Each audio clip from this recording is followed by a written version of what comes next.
लेकिन हथियारों की सप्लाई जारी है यूरोप देशों की तरफ से, नेटो देशों की तरफ से, अमेरिका की तरफ से यूक्रेन को। लेकिन सवाल यह भी कि आखिर कब तक, क्योंकि दुनिया के सामने गंभीर न्यूक्लियर खतरा लगातार बना हुआ है। जो रूसी विदेश मंत्री हैं सर्गेई लावरोव, वो बहुत बड़ी बात अब कह चुके हैं, परमाणु युद्ध के खतरे को हल्के में ना ले, कहना है सर्गेई लावरोव का।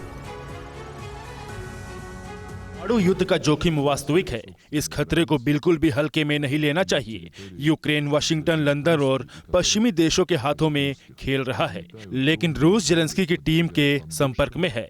युद्ध का अंत समझौते से ही होगा। हम जेलेंस्की के प्रतिनिधियों से बात करने के लिए इच्छुक हैं। रूस की दरियादिली की कोई इंतहा नहीं, लेकिन अगर इसे तवज्जो नहीं दी गई तो रूस बातचीत की प्रक्रिया में शामिल नहीं होगा।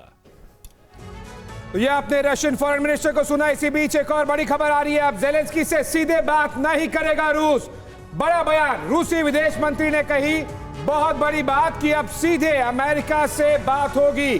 सर्गेई लावरोव का यह बयान, यूक्रेन से बात करने का कोई मतलब नहीं। शुरुआत से ही इशारा दिख रहा था कि यूक्रेन तो भतीजा है, बात तो सीधा चाचा से होगी, और अब वहीं पर अब बात आ गई है। Ravi, over to you.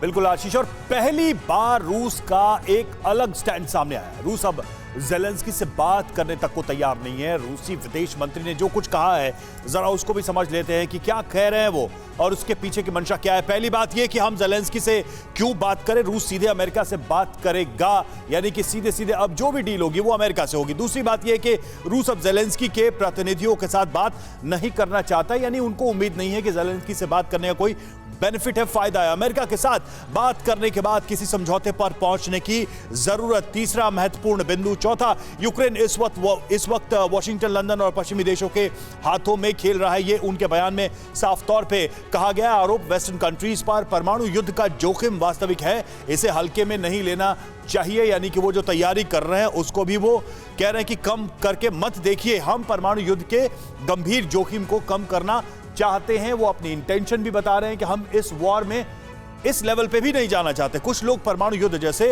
हालात बना रहे हैं, ये बहुत खतरनाक है, ये बड़ी बातें हैं। समीर, साफ है कि रूस अब स्टैंड बदलता नजर आ रहा है और सीधे अमेरिका को वो डिनोट कर रहा है, अमेरिका को संबोधित करके बात कर रहा है। बिल्कुल सही बात है रवि।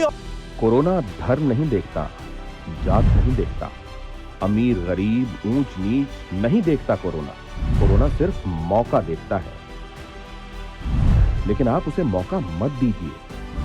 बस इतना कीजिए, जब कभी दफ्तर से, बाजार से घर लौटिए तो इतना ख्याल जरूर रखिए, कहीं आपके साथ कोरोना आपके घर तो नहीं जा रहा।